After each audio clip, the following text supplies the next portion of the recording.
अस्सलाम वालेकुम dear students. आज की वीडियो में मैंने आप लोगों को एक बहुत इंपॉर्टेंट कॉन्सेप्ट देना है वर्टिकल सर्कल का। सर्कल बेसिकली हमारे पास दो टाइप के होते हैं, एक हॉरिजॉन्टल सर्कल होता है और दूसरा वर्टिकल सर्कल होता है। जैसे हमने स्ट्रिंग के साथ एक स्टोन को अगर टाई करते हैं और उसको हम वर्टिकल सर्कल में रोटेट करने लग जाएं, तो इसमें से बड़े इंपॉर्टेंट क्वेश्चन नस्ट और यूईटी के अंदर पास पेपर में आए हुए हैं। पहले मैं आप लोगों को वर्टिकल सर्कल के रिलेटेड कुछ चीज़ें बताना चाहता हूँ। ये सी पॉइंट है। फर्ज करें कि एक स्टोन है, वो इस तरह वर्टिकल सर्कल में मूव कर रहा है सी पॉइंट पे। अब देखें उसका वेट किधर एक्ट करेगा, वर्टिकली डाउनवर्ड। और जो हमारे पास स्ट्रिंग की टेंशन होगी वो हमेशा टुवर्ड द सेंटर होती है। और इसी तरह जब ये स्टोन हमारे पास फर्ज करें कि सी पॉइंट से मूव करके इस जगह पे पहुंचेगा डी पॉइंट पे, तो अगेन इसका वेट जो है वो वर्टिकली डाउनवर्ड एक्ट करेगा। और जो टेंशन है वो सेंटर की तरफ होगी। जब कोई स्टोन हमने किसी स्ट्रिंग के साथ उसको बांध के रोटेट करते हैं तो टेंशन हमेशा टुवर्ड द सेंटर होती है। और इसी तरह जब ये टॉप इधर ए पॉइंट पे पहुंचेगा तो अगेन इसका वेट भी डाउनवर्ड होगा और tension already toward the centre है। और जब ये हमारे पास बी पॉइंट पे पहुंचेगा तो वेट तो इसका वर्टिकली डाउनवर्ड होगा और जो टेंशन है वो टुवर्ड द सेंटर होगी। अब आप देख सकते हैं कि हमारे पास जो पॉइंट सी है वहां पे टेंशन मैक्सिमम होगी। इस जगह पे वो क्यों मैक्सिमम होगी, क्योंकि वेट इसका वर्टिकली डाउनवर्ड एक्ट कर रहा है और tension toward the centre act कर रही है, सर्कल के सेंटर की तरफ। और हमारे पास यहाँ पे इस सी पॉइंट पे इस जो हमारे पास ये स्ट्रिंग है या रस्सी है, इसमें तनाव ज़्यादा होगा, मैक्सिमम टेंशन होगी, क्योंकि वेट बिल्कुल इसके अपोजिट है। और ये एक फार्मूला आप लोगों ने याद रखना है कि हमारे पास जो टेंशन होती है इसको कैलकुलेट करने का formula M V square over R, ये सेंट्रीपिटल फोर्स है, ये plus M G cos theta. Theta हमने रेफरेंस लाइन से एंगल लेना होता है। और वर्टिकल सर्कल में जो रेफरेंस लाइन है वो ये ए सी, हमारे पास ये जो वर्टिकल लाइन है यहाँ से हम एंगल को मेजर करते हैं। अब सी पॉइंट हमारे पास क्योंकि इस रेफरेंस लाइन के ऊपर ही है तो इसलिए हम थीटा जीरो पुट करेंगे। और यहाँ पे हमारे पास जो टेंशन मैक्सिमम का फार्मूला आएगा M V square over R plus M G. यहाँ से आप देख भी सकते हैं कि ये सेंट्रीपिटल फोर्स में एम जी प्लस हो रहा है, इसलिए यहाँ पे सी पॉइंट पे टेंशन मैक्सिमम है। तो आप लोगों ने, और एम जी को हम डब्ल्यू से भी डिनोट कर सकते हैं, तो ये आप लोगों ने याद रखना है। यहाँ से अगर आप लोग W को लेफ्ट साइड पे भेज दें तो T माइनस डब्ल्यू बेसिकली ये नेट फोर्स बनेगी टुवर्ड द सेंटर, और वही सेंट्रीपिटल फोर्स है। सेंट्रीपिटल फोर्स बेसिकली यही होती है, net force toward the centre. तो इसको भी आपने याद रखना है। अच्छा, इसके बाद अगर हम कैलकुलेट करते हैं टेंशन को डी पॉइंट पे। अब जब ये पॉइंट स्टोन हमारे पास सी पॉइंट से डी पॉइंट तक मूव करके जाएगा तो इस वर्टिकल एक्सिस से ये कितना एंगल बनाएगा, 90 डिग्री। अब अगेन उसी फार्मूला में आप कॉस थीटा, थीटा की जगह 90 डिग्री पुट करें तो ये एम जी कॉस 90 जीरो हो जाएगा और पीछे हमारे पास tension M V square by R की इक्वल आएगी। और अब आप देख सकते हैं कि ये सी पॉइंट की निस्बत डी पॉइंट वाली टेंशन कम है, क्योंकि प्रीवियस केस के अंदर यहाँ पे एम जी ऐड हो रहा था। और इस केस में यानी टेंशन और सेंट्रीपिटल फोर्स आपस में इक्वल हैं। इसी तरह जब ये स्टोन मूव करता हुआ ए पॉइंट पे पहुंचेगा इस जगह पे, तो यहाँ पे अब हम देखते हैं कि इसकी टेंशन मिनिमम होगी। हम वही अगेन फार्मूला टेंशन का लिखते हैं। अब यहाँ से सी पॉइंट से ए पॉइंट तक जाते हुए टोटल एंगल इसने 180 डिग्री का कवर किया है इस रेफरेंस लाइन के अलोंग। और कॉस 180 हमें पता है माइनस में होता है, माइनस एम जी। तो यूं अगर आप अब देखेंगे तो अब M V square by R के अंदर से डब्ल्यू माइनस हो रहा है, तो इसलिए हम कहते हैं कि ए पॉइंट पे टेंशन हमारे पास मिनिमम होगी।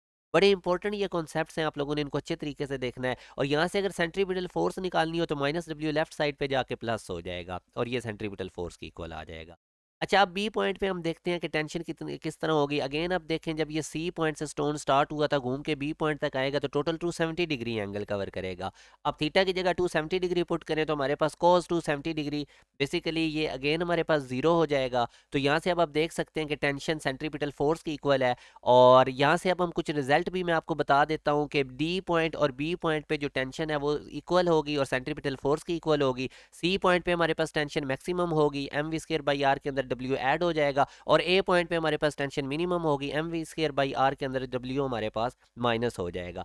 अब पास पेपर का मैं क्वेश्चन आप लोगों के साथ डिस्कस करता हूँ जो यूटी में काफ़ी दफ़ा रिपीट हुआ है। वो कहता है कि one end of the string of length 1 metre is tied to a body of mass 0.5 kg। Mass भी उसने बता दिया, whirled in a vertical circle. Vertical circle की बात हो रही है। एंगुलर फ्रीक्वेंसी यानी ओमेगा उसने बता दिया 4 रेडियन पर second. What is the tension in the string when the body is the top most point A, top position पे जब होगी बॉडी, तो आपसे वो टेंशन पूछ रहा है। तो अगेन देखें, मैंने आपको टेंशन का फार्मूला टॉप पोजीशन पे भी बताया था, M V square by R, और इसमें से डब्ल्यू माइनस होगा। तो अब आपको वी उसने डायरेक्टली नहीं गिवन, आर ओमेगा गिवन है, इनको यूज करते हुए आप वी निकालें। फिर आप लोग सिंपल अब वैल्यूज प्लग इन करें, मैस की, वेलोसिटी की, रेडियस की, तो ये सारी वैल्यूज पुट करेंगे तो हमारे पास 3 न्यूटन टेंशन का आंसर आएगा।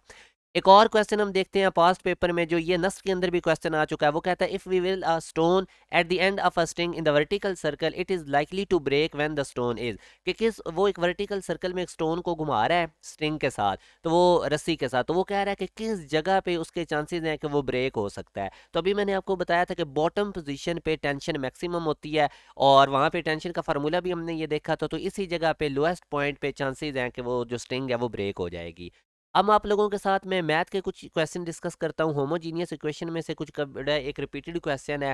पहले तो आपको पता होना चाहिए कि ये आप लोगों की सेकंड ईयर मैथ 4.5 एक्सरसाइज में एक होमोजीनियस इक्वेशन है, जो बेसिकली रिप्रेजेंट करती है दो पेयर ऑफ स्ट्रेट लाइंस को जो कि ओरिजिन में से पास करती हैं। जैसे कि आपको नज़र भी आ रही हैं, ये दो स्ट्रेट लाइंस ओरिजिन में से पास कर रही हैं, एक का स्लोप m1 है, दूसरी का स्लोप m2 है।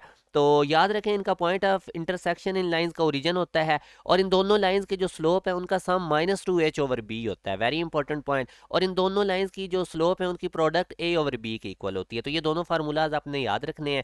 एक्स स्क्र का कोफिशिएंट a होता है, एक्स वाई के साथ जो कुछ भी होगा वो 2h के इक्वल होगा, वहां से h निकाल लेना है, और वाई स्क्र का कोफिशिएंट b होता है। अब ये क्वेश्चन है जो काफ़ी दफ़ा रिपीट हुआ है कि if some of slopes represented by the lines, ये हमारे पास एक होमोजीनियस इक्वेशन है और इनकी सम ऑफ स्लोप भी उसने बता दी है कि ये होमोजीनियस इक्वेशन इन दो लाइंस को रिप्रेजेंट करती है, उनके स्लोप की सम भी उसने बता दी है। टी वो कह रहा है कि क्या होगा। तो अब इस फार्मूला में आप अगर इसको कंपेयर करते हैं होमोजीनियस की स्टैंडर्ड इक्वेशन से, तो आप लोग यहाँ से ए भी कैलकुलेट कर सकते हैं और बी भी कैलकुलेट कर सकते हैं। और जैसे मैंने कहा था एक्स स्क्र का कोफिशिएंट ए, वाई स्क्र का कोफिशिएंट बी होता है, और एक्स वाई के साथ जो कुछ भी है वो 2h की इक्वल रख के यहाँ से आप लोगों ने h निकाल लेना है। अब देखें सम ऑफ स्लोप हमें पता है -2h/b के इक्वल होता है। सम ऑफ स्लोप उसने हमें बता दिया है 5, और आप इसके अंदर अब सिंपल वैल्यूज प्लग इन करें तो आप यहाँ से इजीली हम टी निकाल सकते हैं। तो ये बड़ा इंपॉर्टेंट क्वेश्चन है जो कि टी हमारे पास 5 आया है। तो इस कैटेगरी के क्वेश्चन में कोशिश करूंगा कि आप लोगों के साथ रिपीटेड क्वेश्चन डिस्कस करता रहूं, यूईटी और नस्ट वगैरह के। और अगर आप लोग प्रॉपर वे से प्रिपरेशन करना चाहते हैं तो हमारे एक ऑनलाइन सेशन हमने स्टार्ट किया हुआ है, जिसके अंदर हम पास पेपर के through topic wise lecture deliver कर रहे हैं। बड़ा ज़बरदस्त ये सेशन है, और इसके अंदर तकरीबन 1 मंथ के अंदर आपको तमाम तैयारी करवा दी जानी है। और साथ साथ आप लोगों को टेस्ट क्विज़ असाइनमेंट्स दी जाती हैं रेलेवेंट। मेन चीज़ ये है कि इस सेशन के अंदर आप लोगों को रेलेवेंट प्रिपरेशन करवाई जा रही है, ताकि थोड़े वक्त के अंदर आप लोगों की मैक्सिमम तैयारी हो सके। तो जो बच्चे भी नस्ट और यूईटी के अंदर जाना चाहते हैं उनको हाईली रिकमेंडेड ये सेशन है, ज़रूर इसको ज्वाइन करें। काफ़ी बच्चों ने इसको ज्वाइन किया हुआ भी है, तो आप लोग भी इसको ज्वाइन करें ताकि आप लोग नस्ट और यूईटी के अंदर अपना दाखिला यकीनी बना सकें। अपना ख्याल रखिएगा। अल्लाह हाफिज़।